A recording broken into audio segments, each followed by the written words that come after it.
भारत में 4 धाम हैं, लेकिन पुरी का जगन्नाथ मंदिर कुछ अलग है। यहाँ भगवान सिर्फ मूर्ति नहीं है, वे जीते हैं, वो खाते हैं, बीमार पड़ते हैं, सोते हैं और एक दिन उनका शरीर बदल भी दिया जाता है। मैं बात कर रही हूँ पुरी के श्री जगन्नाथ मंदिर की। आज इस वीडियो में हम जानेंगे इस मंदिर से जुड़ा हर रहस्य, हर परंपरा और हर वो सच जो इसे दुनिया का सबसे अनोखा मंदिर बनाता है। पुरी, ओडिशा के समुद्र किनारे बसा एक पवित्र नगर। लेकिन पुरी सिर्फ एक शहर नहीं, यह अनुभव है। कहा जाता है, जब तक कोई व्यक्ति भगवान जगन्नाथ के दर्शन नहीं करता, उसकी तीर्थ यात्रा अधूरी रहती है। यह मंदिर पत्थर और लकड़ी से नहीं, विश्वास और परंपराओं से बना है। 12वीं शताब्दी में गंगवंश के महान राजा अनंतवर्मन चोड़गंग देव ने इस भव्य मंदिर का निर्माण कराया। लेकिन इस मंदिर की सबसे बड़ी विशेषता उसकी ऊंचाई या उसकी दीवारें नहीं है। सबसे बड़ा रहस्य तो भगवान की मूर्ति में छुपा है।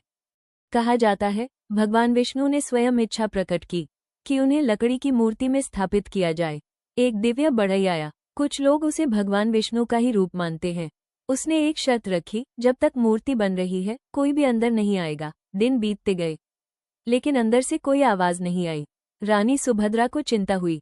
दरवाजा खोला गया और उसी पल बढ़ई गायब था। मूर्तियां अधूरी थीं, हाथ नहीं, पैर नहीं, सब घबरा गए। लेकिन तभी आकाशवाणी हुई, यही मेरा रूप है, मुझे ऐसे ही स्थापित किया जाए। आज भी भगवान जगन्नाथ बिना हाथ और बिना पैर के हैं, लेकिन ये कोई कमी नहीं, ये संदेश है। भगवान कहते हैं, मुझे हाथों की जरूरत नहीं, क्योंकि मैं हर भक्त के हाथ में हूँ। मुझे पैरों की जरूरत नहीं, क्योंकि मैं हर रास्ते में हूँ। यह मूर्ति हमें सिखाती है, भक्ति शरीर से नहीं, भाव से होती है। अब आता है सबसे रहस्यमयी अध्याय, नवक्लेवर। हर 12 से 19 साल में एक रात आती है जब भगवान जगन्नाथ का शरीर बदल दिया जाता है। पुरानी मूर्ति हटती है, नई मूर्ति बनती है, लेकिन असली रहस्य मूर्ति नहीं, उसके अंदर छुपा है। एक तत्व जिसे कहा जाता है ब्रह्म पदार्थ। रात के अंधेरे में गुप्त विधि से ये तत्व पुरानी मूर्ति से नई मूर्ति में स्थानांतरित किया जाता है। आज तक कोई नहीं जानता वो क्या है। अब सबसे बड़ा सवाल, इतने हजार भक्त, कभी 2000, कभी 20,000, कभी लाखों, भोग कभी कम कैसे नहीं पड़ता? पुरी में कहा जाता है, जितने भक्त आते हैं उतना भोग भगवान स्वयं बढ़ा देते हैं, इसीलिए इसे प्रसाद नहीं, महाप्रसाद कहा जाता है। अब व्यवहारिक सच भी सुनिए। मंदिर में सैकड़ों रसोइये होते हैं। मिट्टी के बर्तनों में खाना बनता है। बर्तन एक के ऊपर एक रखे जाते हैं। भाप में पूरा भोजन एक साथ पकता है। ये दुनिया की सबसे एफिशिएंट कम्युनिटी किचन है। लेकिन फिर भी एग्जैक्ट क्वांटिटी का हर दिन मैच होना, भक्त इसे कृपा कहते हैं। मंदिर के शिखर पर लगा ध्वज हवा की उल्टी दिशा में लहराता है। वैज्ञानिक कहते हैं, ऊंचाई, संरचना और हवा की परतें इसका कारण हो सकती हैं। लेकिन सच ये है, आज तक कोई फाइनल प्रूफ नहीं।